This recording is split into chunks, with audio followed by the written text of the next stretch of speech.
Hi, blues bloggers. I'm here with Dennis Kipridis. Is that how you That's pronounce right. it? Sorry. It's a good Australian name, Yeah, Kipridis. yeah. Yeah, and Dennis is going to be doing the support with the Streamliners for us, for Dennis, sorry, for Joe Lewis Walker at the Governor on the 4th of November. So, yeah, Dennis, welcome to the blog. Yeah, thanks so much. Thanks Yeah, for having me. no problems at Yes. all, mate. I was just wondering, I suppose, just start. What got you into blues music or just music in general? Like, how was it for you? Did it start at an early age, or Yeah, it did. Dad was a musician, and he just passed away this year, actually. But he was a huge influence on my brother and myself. And he came from a European background, so he was into European folk music. And from a young age, my brother and I were surrounded by music all the time. yeah? It was just a matter of time. He never pushed us, but going to bed as little kids that we never wanted to go to bed. And back in the old days, got the old highlight or fan light above the doors, Yeah. and just go to bed, and all the light would come streaming from the kitchen where they were jamming till 3 in the morning. Ha So ha. then we were in our bed, sort of standing up listening to this music.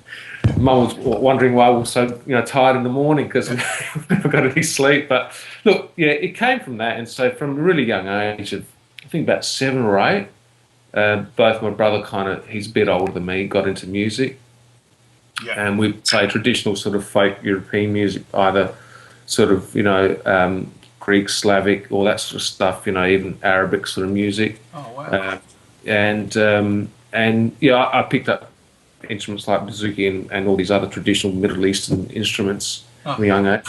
excellent. And Dad never wanted us to become musicians, so he kind of always pushed us aside. But it was in us, and we just had a keen interest in it. And then when we hit our teens, we decided to start a rock band, as you do. Yeah. Doors, Jimi Hendrix, all that sort of stuff. And my brother already played guitar, so I just naturally picked up the bass because there was no other person to play bass. And we started a three-piece, and we did all the psychedelic stuff um,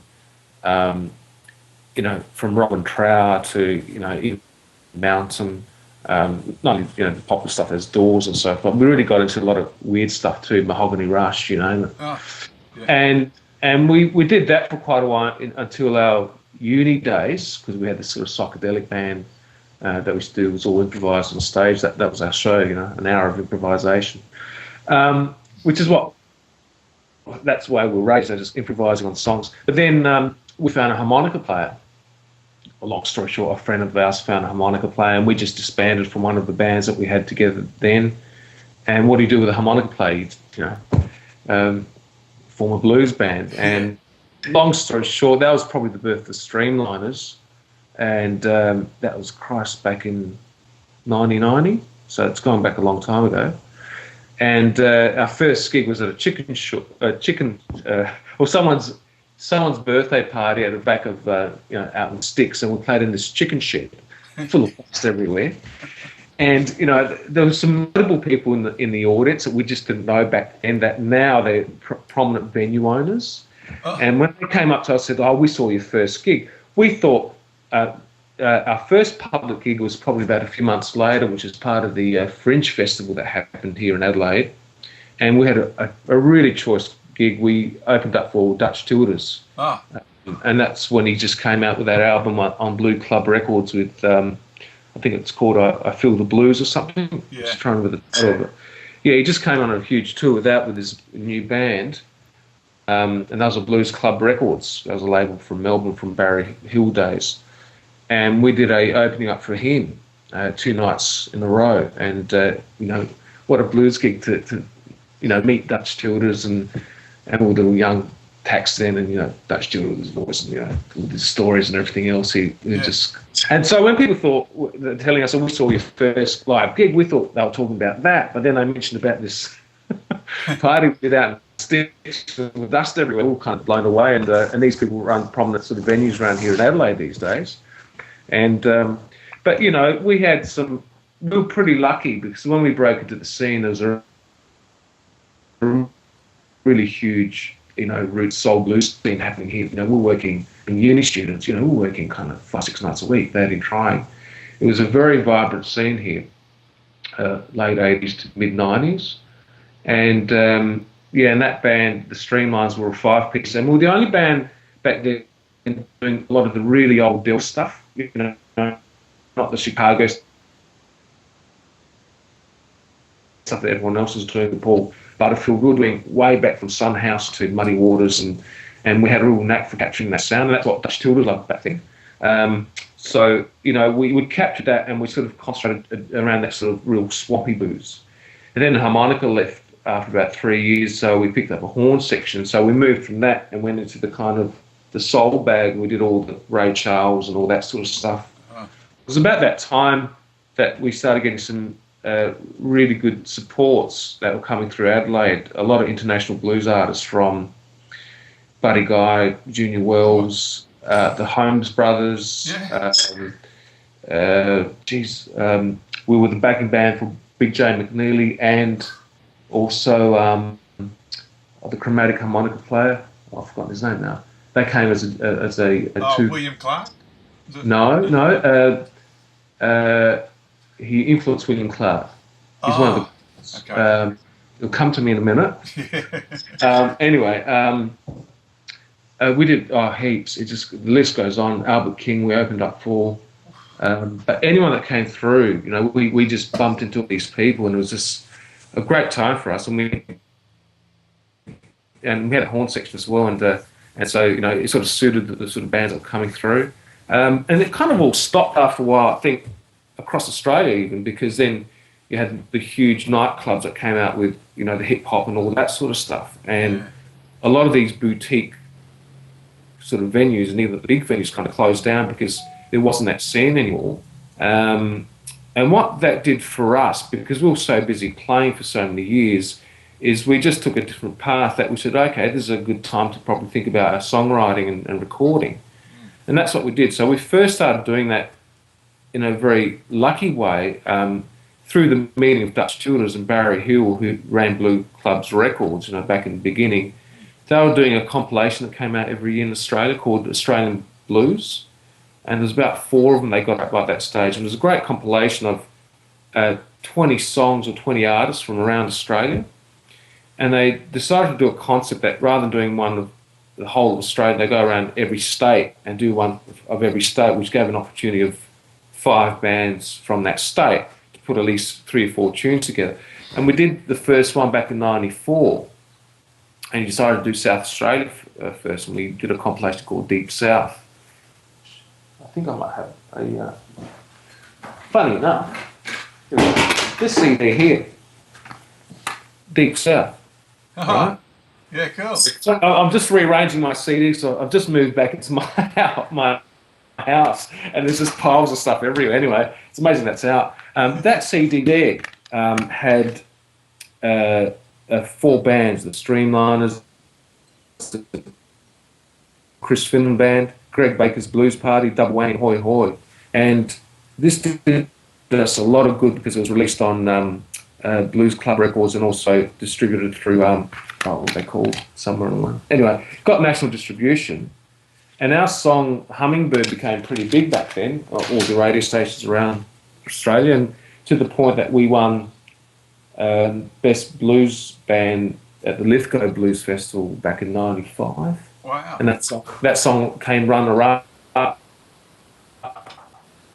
just under the Mighty Reapers song. I can't remember what song theirs was. We came second for the best song of the year. So, it opened a lot of doors for us, and that was our first recording of 4 songs on there.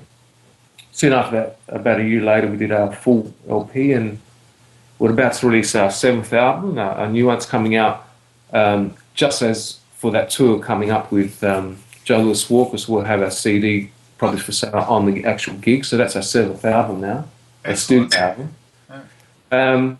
But, it's been a good trip. We haven't done enough touring overseas, but that's, we've all had these sort of businesses on the side that now my brother and I have stopped those, and we're concentrating on music, and the opportunities are there. So, we're pursuing all that because we're selling quite a few CDs, mainly in Europe.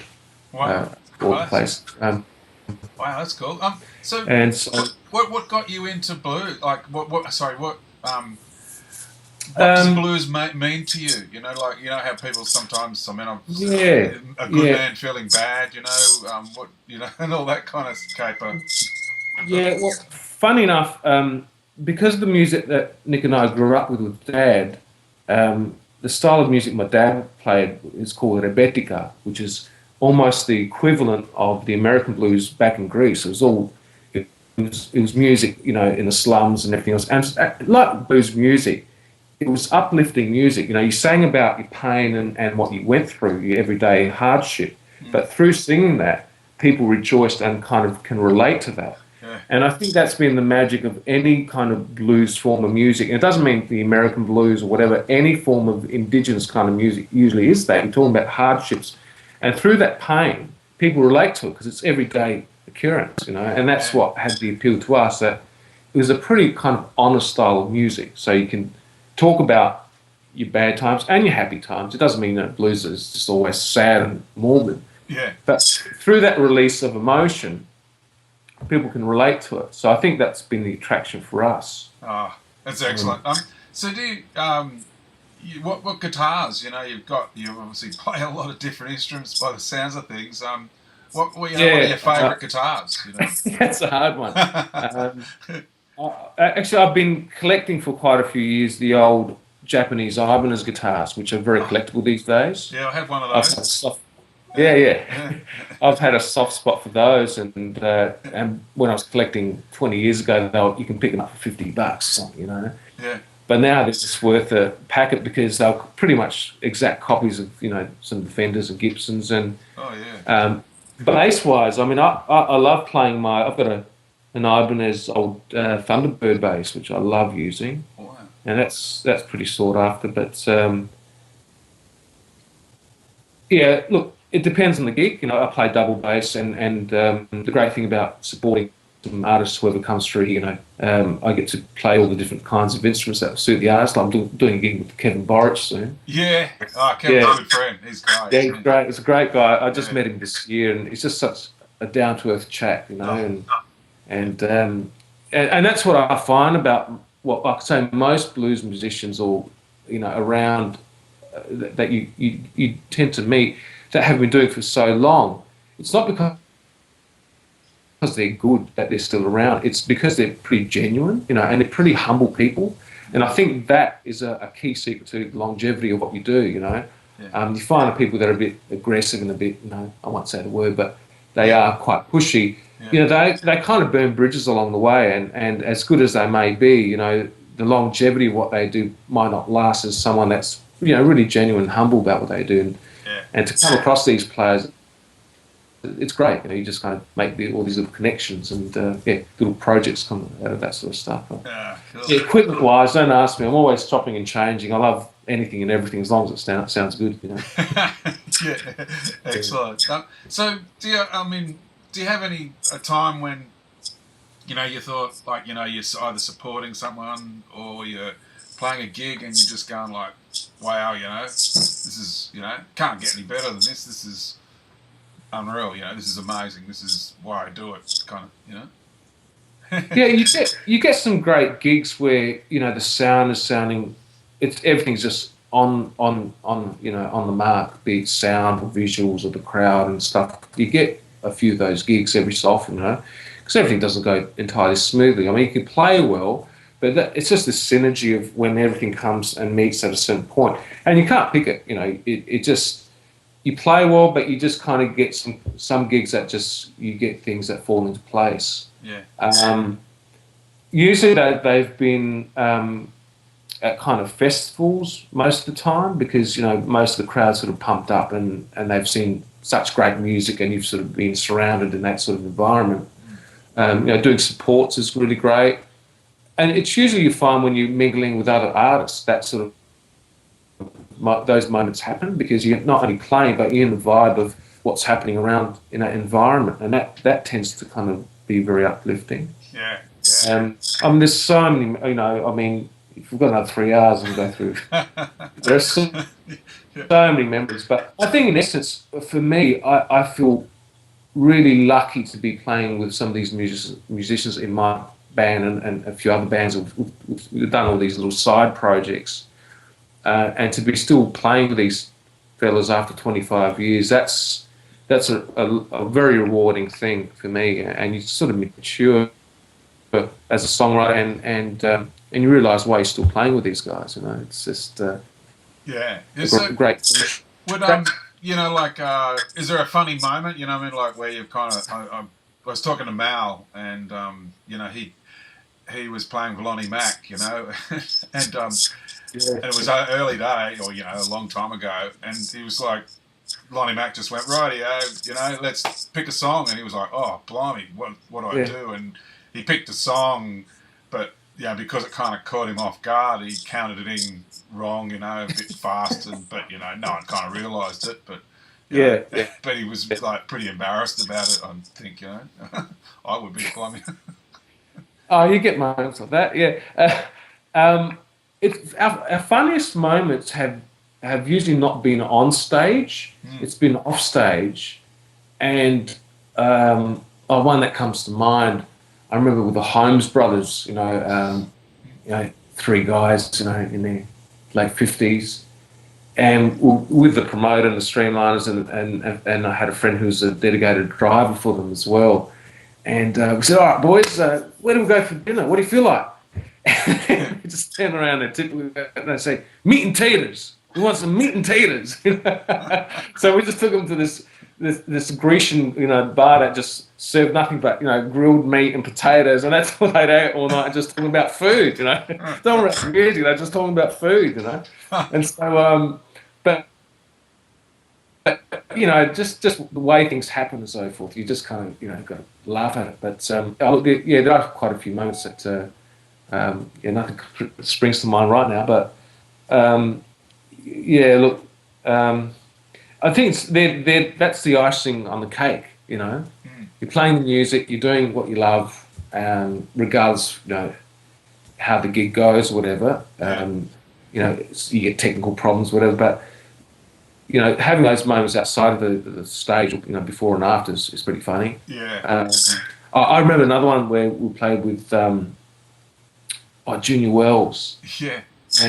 And this is at the old line, and he had this full piece of horn section and everything, and that the old line was going through some renovations, and it reminded me of many years later when I saw the movie in what's that movie called? Spinal Tap. Where the band, you had to go through this, kind of hallways of stuff to get to the band room because they had it allocated somewhere else. And we just finished our set, and we're going back to this, and we found the thing, and they were about to go on, and they kind of got lost around the back. It was the classic scene from the movie, the Spinal Tap, that the crowd's going nuts.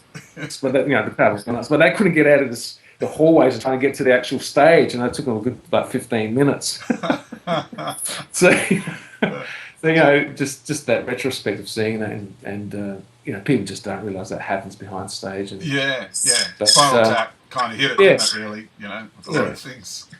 Yeah. So no, there's a few things that happen all the time that kind of make you laugh, and sometimes you forget them straight off, and just go on tour, and you just move on to the next day. But yeah. So what was it like, supporting Albert King? I mean, blimey, that's, not Junior Wells isn't a big name, but for me as a guitarist, Albert King, blimey, he's...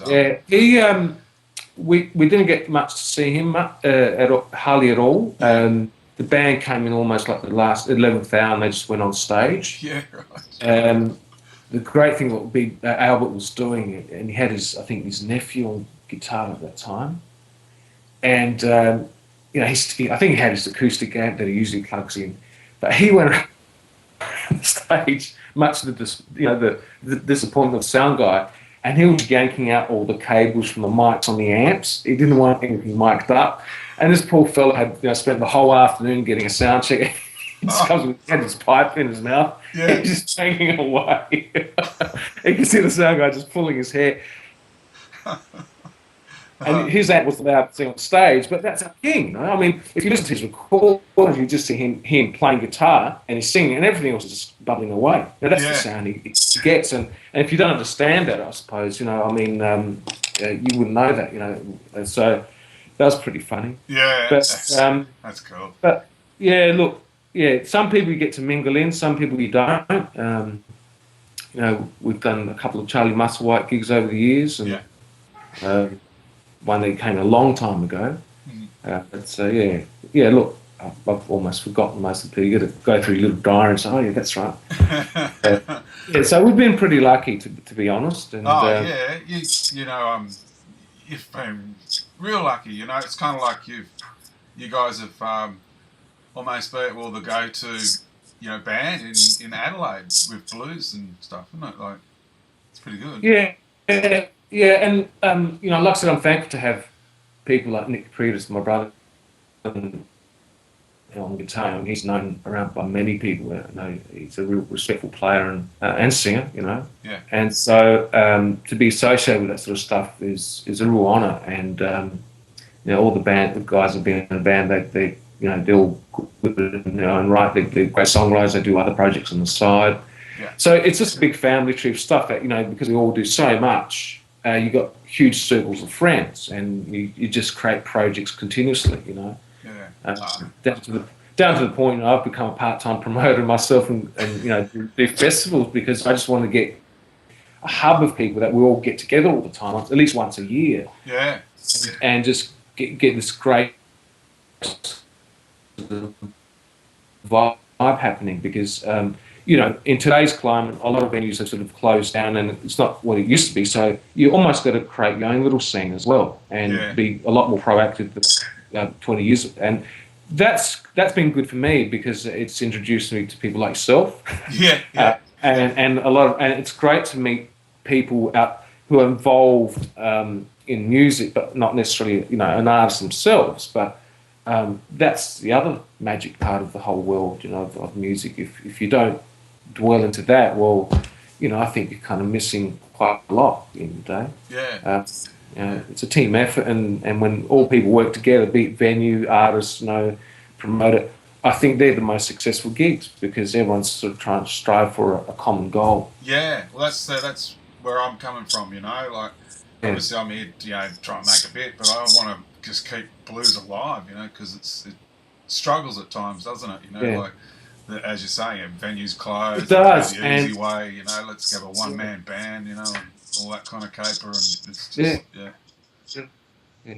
It's also, you know, that once upon a time the word blues was almost a kiss of death here in Australia because it yeah, kind of synonymously only sort of had one image in mind, be it, you know, a bit of the rougher crowd, so to speak. But you know, it's opened up again, I think, quite a lot with what's been happening overseas, and mm, everyone's using this new word, roots, you know, which yeah, obviously spills over into you know, other styles. To me, roots is almost a rehash of the word folk. yeah, Because 40 years ago, if you go to like Newport Folk Festival, you know, you had soul bands, blues bands, folk bands, jazz bands, you name it, rock bands, and folk music was a huge umbrella. yeah, And that's what I find roots is. It just kind of pretty much puts an umbrella of all that kind of, you know, pretty raw style of music, yeah, which is great, you know, if you want to repackage it and resell it. yeah, But you know, and I could safely say, like the Streamliners, we're not your typical blues band because we do mix it up, not intentionally, but that's because of our influences, you know, from anything yeah, really, and it's blues sort of influence, you know, and you can hear that sort of sound there. But you know, we play a lot of different stuff, but you know, there's a common thread of that hanging through. So, and every album we've done's got a slightly kind of different tinge. This one's a bit darker that we've done. yeah. This album, so it's got more of the kind of, you know, darker blues sort of thing. But we'll see how it goes. Yeah. Yeah. Oh, cool, Dennis. Well, I'll tell you, it's been great having a chat with you, and I'm really looking forward to when we get to Adelaide. You know, we're gonna have a good night. I mean, it's a funny one, you know, because it's Melbourne Cup Day. But I keep thinking, well, gee, you know, if you win the races, you know, you go out and celebrate. If you lose, you want to go and have a few Celebrate drinks. anyway. You celebrate anyway. You know, just to make yourself feel better. So. You know, yeah, Yeah. it went well with Charlie last time, you know, and all that. So you know, it's a good. I love I love Adelaide. It's great. Oh, it's a good scene, and the Governor's a great venue too. You know, They're a great venue, and not only they're a great venue, but the people who run it oh, are very supportive. I mean, they've been a venue around with those owners for the past 20 odd years, and it started off as a folk slash blues venue, and it's kind of retained that over the years, and that's a landmark in itself. You don't get many venues or hotels that stick it out through thick and thin, and they branch out and do put a whole bunch of different shows, be it rock or whatever. They've even been doing sort of a bit of hip hop artists here, but they've got a bit of a limit.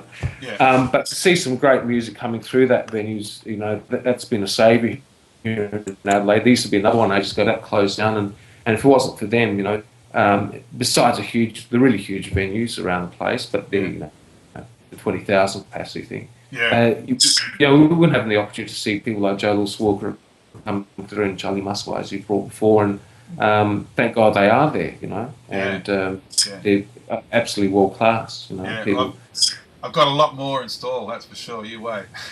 got a few beauties in the pipeline, that's for sure. So thanks so much, Dennis, for everything, and it was really good having a chat, and looking forward to you supporting Joe on Melbourne Cup Day, the 4th of November. Yeah, that'd be great. Yeah, I've got a lot of his albums actually, so on vinyl. So I'll be bringing a few signings. So yeah. Oh yeah, cool, excellent. I'll take care, mate, and see you soon. All right.